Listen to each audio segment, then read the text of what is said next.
So we left off. Eliezer is looking for a wife for Yitzchak. Did he find one? How shall he find one? Yesterday we spoke about what you're looking for. He wants a similar background. No, he's going to the whole wrong country for that. Okay, similar life plans. Who would have life plans that fit Yitzchak? Nobody even knows what those life plans could possibly be. We're left with only two things, someone who we like and somebody to respect. Okay, how is he going to find that person? So he did something that we can't do. Okay, so I'm going to tell you what he did, and then I'm going to tell you why this will not work for us. He prayed. He said, God, the God of Abraham, give me success. Let me find a wife for Yitzchak who fits him. And I want a sign. The first woman, when I go to the well, who offers to draw me water, not just for me, but for the camels, that's the wife. You make this happen. Okay, why do you think this won't work for you? This will not work for you. Don't do things like, and if he gives a generous tip at the hotel, I'll know he's a generous man. Why is this not going to work for you? Okay, you have to be at a very high level of closeness to God to have that kind of relationship, because everything is mutual. So if you live with God consciousness 24/7, like Avraham, you could pray in his merit and have things happen. But if you're not, then things are going to happen with far more distance and concealment. So this is not how to do it. But what you learn is how you could recognize, what you learn is from the sign he selected. He didn't say it if the first woman who wears size 2, has big blue eyes, good posture, let her be, okay, that's not what he said. He didn't say, the first girl who has an MBA from Harvard and who really looks like she's going to make it, that's the one. Okay, clear? Nor the one from the best family. He didn't go for that. In this particular shidduch, where the main contribution, Yitzchak, who's the one who has the financial responsibility, remember, not her, him. Yitzchak, his nature is structure, din, holding back. To make him whole, he needs somebody whose inner workings is the opposite. Now this flies in the face of what I told you yesterday, which was to look for similarity. So remember yesterday we ended by saying that's if you're not so flexible. These people were enormously flexible. So I want to tell you what gives birth to flexibility. When you have an image that's bigger than your own image, you could be flexible. So most people will do much better with somebody similar, because when you see someone similar, you feel validated by the way they talk, by what they think, and by what they feel. So you don't have to change. You're validated. You could be yourself. That makes sense to you? But if you're a spiritual seeker on the level of Yitzchak, what do you want? You want somebody who will take you beyond your borders. So for you, go back to yesterday's model. For Yitzchak, this was perfect. Okay, but there were a lot of other things that were involved. One other thing that's involved here is the validity of making signs. So it says later in the Torah, don't try to seek out your mazal, don't make, well, if a black cat crosses my path, that means that okay, don't go there. So here, the reason why he's allowed to say, I want a sign, is because the sign he wanted wasn't random. It had to do with the kind of person Yitzchak would actually need. So it wasn't like a black cat crossing your path, which is a random event. Okay, next thing. So he travels. He's going back to Avram's birthplace because, as we learned yesterday, structure comes from ideas and beliefs which are changeable, but the core comes from family, comes from your middos. So yesterday I saw a documentary movie that I found very, very interesting.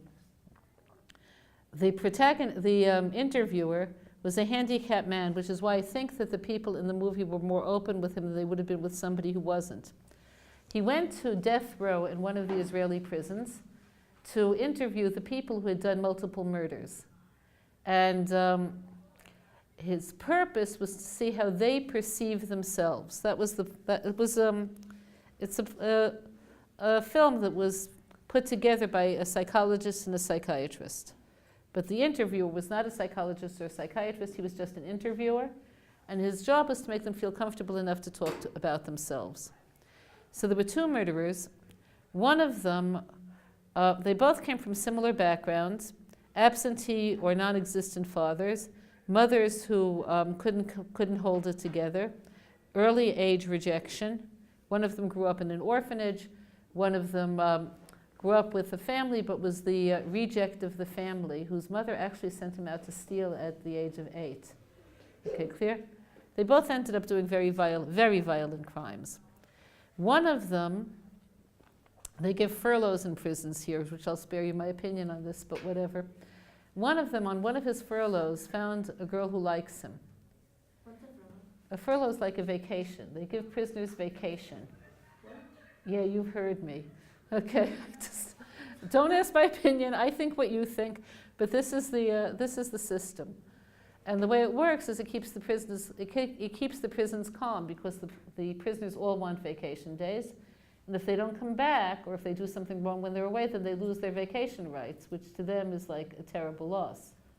So it sort of works, but I don't like being on the bus and not knowing if the person sitting next to me is a murderer, but whatever. That's just my own feeling. Okay. They're unsupervised? Totally unsupervised. Okay. Someone has to take responsibility for them, but that person doesn't have to stay with them.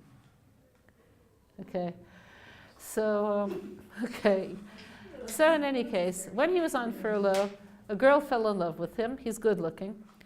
And she introduced her to her family. He's a likable person.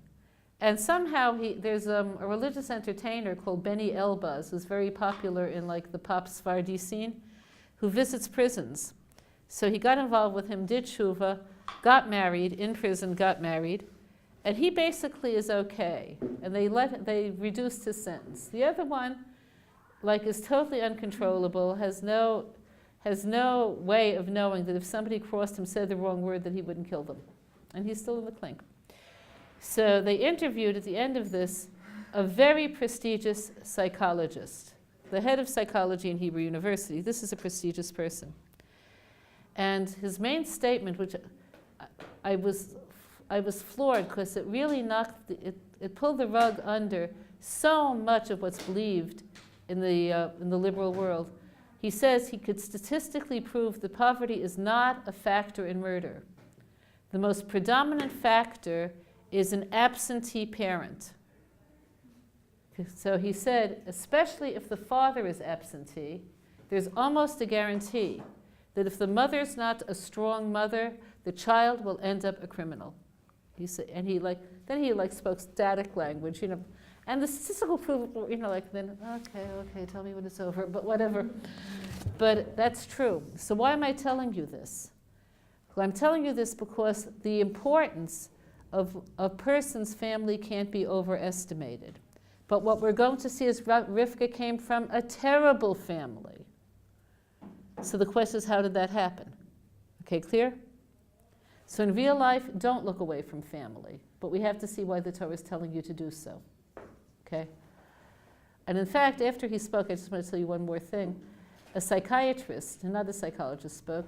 She thinks, because she's a psychiatrist, that many of the impulsivity, the inability to focus, the inability to empathize is physical. As psychiatrists always think things are physical and hereditary. And she had a very hopeless view, but even she said, if you could introduce a strong father to the picture, even by hanging his picture, even by saying, you know why you have blonde hair? I don't have blonde eyes. Your father has blonde hair. Even that will give a child a sense of structure and coming from somewhere, which I thought was interesting. But going back to here, people overcome their backgrounds. People overcome their backgrounds. People overcome their backgrounds. Got it? Okay? So is it possible? Yes, it's possible. So the default is that you don't overcome your background. But the reality is that's only if you don't try hard enough to. So there are two ways that people respond to a bad background. I'm not even using the word difficult, I'm using the word bad. One is by adapting what you see as your normal. That, coupled with the need to defend yourself, the desires to have what everybody has, okay, could lead you to a terrible life. The other is to say, either in words or consciously, this is what I don't want, this is who I'm not, and this is where I'm not going to go. So Rivka came from the worst possible background. You can't come from a worse background than she. Okay? Her father was a womanizer, her brother's a thief. But you see that when Eliezer arrived at the well, what happened? What happened next? She offered him water. That means she was into giving in a world in which everybody is into taking. That was a decision. And people make these decisions. And this is why the halacha is that even though you have to accept background as a default, you don't have to accept it as the person's self-definition. Okay, so now at this point, Eliezer sees who she is. He introduces himself to her. And he offers her, he says, first of all, he clarifies the family. Is this Rivka? Okay, whatever. But after he shockingly hears who she is, okay, he's amazed. Why is he amazed? What's amazing? The whole thing's amazing. That he made a sign and the sign was fulfilled exactly. That the girl came and that she did it all. He is amazed. And he's willing to say, it doesn't matter, this is the one. It doesn't matter where she's coming from. Okay, so what does he do next? Now remember, he's acting as Yitzchak's representative. Okay, so when he finished, he takes jewelry that he had taken with him, a nose ring, 2 bracelets, and they were heavy gold. Okay, and he gave it to her. What's that about? Why did he give it to her, and why did she take it? In another class where people are very honest, well, of course you take it, whatever. But Is it kind of like an engagement? it's like an engagement. So I want to take you back to the classic version of halachic marriage. So I'm taking you through the outside of halachic marriage. So as we learned yesterday, the best way to meet is through a third person. You remember that. Okay, after the couple meet and they decide they want to marry, the next thing is having a formalized engagement. So a formalized engagement is only a written contract. People by custom give gifts, but you don't have to. What does it say in the contract? So it says we agree to marry by a certain time. People always make it much later than their actual wedding date, so for sure it'll be within that time. And we agree to see each other as one, and to be companionable and love, and not to hold back anything from each other. Okay, clear? So it's a very romantic document. Okay, here it is, the week before the wedding. Okay, how many of you are Ashkenazim? Okay, so a week before the wedding, in Ashkenazi custom, the couple don't see each other and only speak on the phone if there's something really important. This is to increase their longing for each other. In Sephardi communities, they don't do this. Okay. Okay, night before the wedding, the woman goes to the mikveh. In Sephardi communities, there's a party afterwards, a women's party, where they give her like women kind of gifts, if you know what I mean, like perfume and like nice nightgowns and like all of that sort of thing. Okay, in the meantime, day of the wedding. So in Ashkenazi custom, they arrive at the wedding separately because they're not seeing each other. In Sephardi weddings, they come together.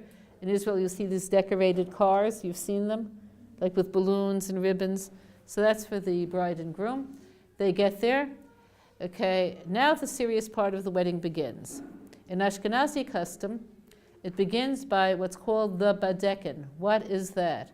The groom will come in and take the bride's veil and cover her face with the veil. What's this about? To be sure it's really her. No one's playing a rachaleya on him. No, no, no, no. It is her. Also in these ghastly wedding halls that they have in Tel Aviv and in Bnei Brak, where you have like 10 weddings going on at the same time in different rooms, you want to be sure, yes, this is the kala from room 3. That's like it, whatever. Okay? But covering her face has to do with an affirmation that you're not marrying her just for her facial beauty. Okay? Sephardim don't do this. They go right to the chuppah. So at this point, Ashkenazim and Sephardim will both go to the chuppah. What's the chuppah? The chuppah is a canopy. Okay, it's meant to represent the home.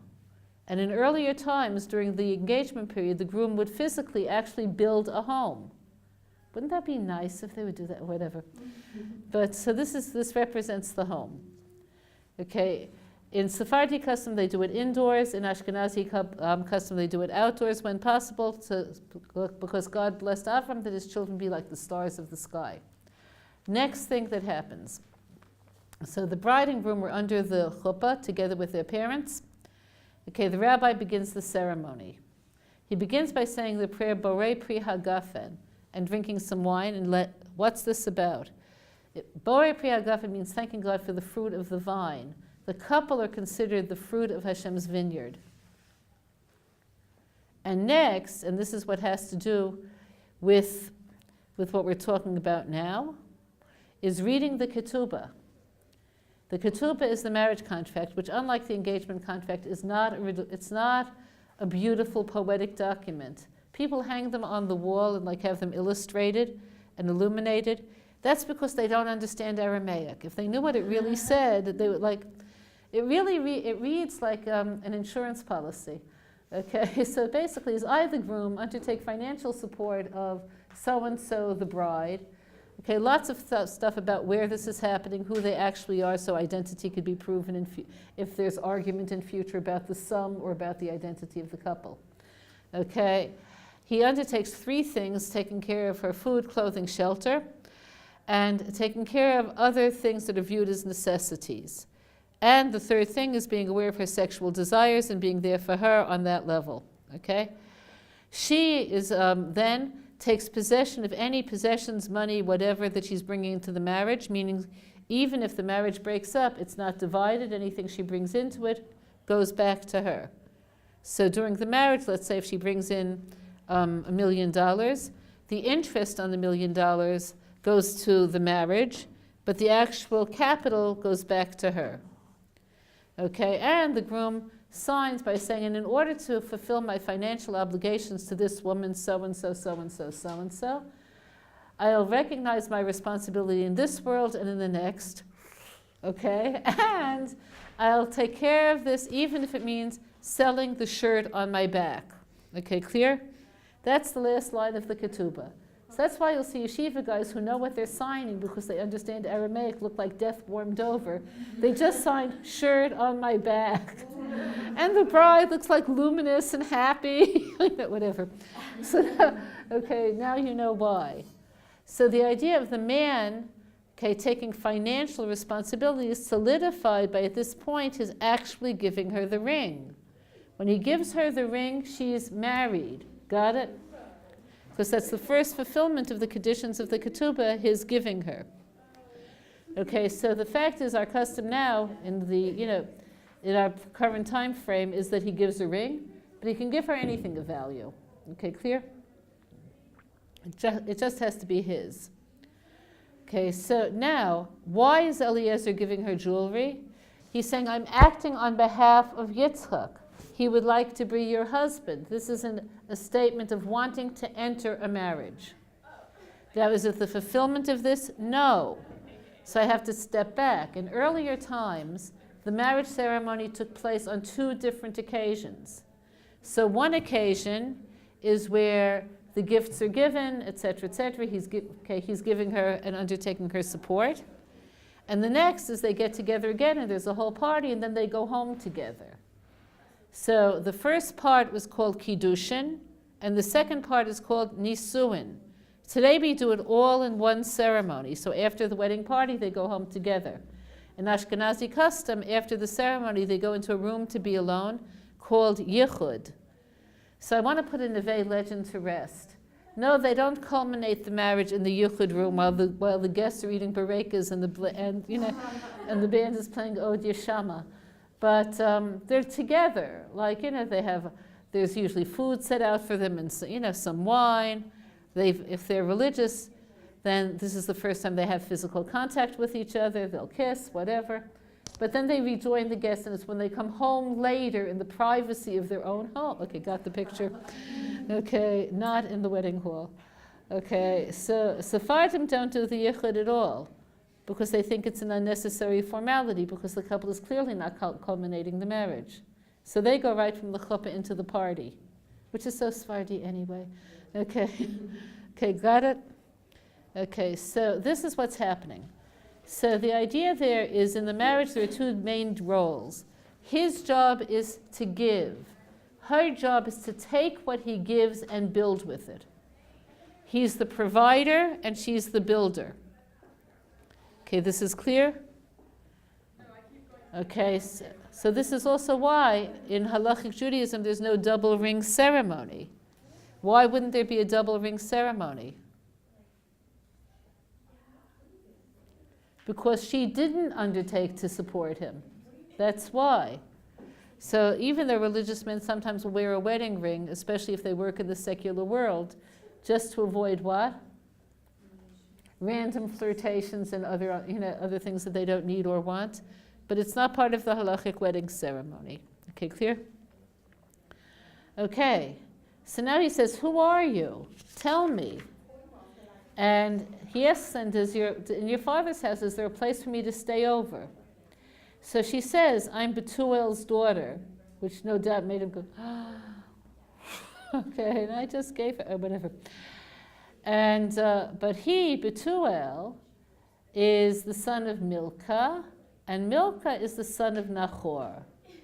Now, Nahor is somebody who some of you may remember. Avram had two brothers. One was Haran and the other was Nahor. Nahor is the brother who was not interested in religion, who was not with him at the trial by fire. Okay? So who is Rivka to Yitzchak? What's their relationship? They're cousins. Okay? So she says to him, there's straw for your animals and there's place.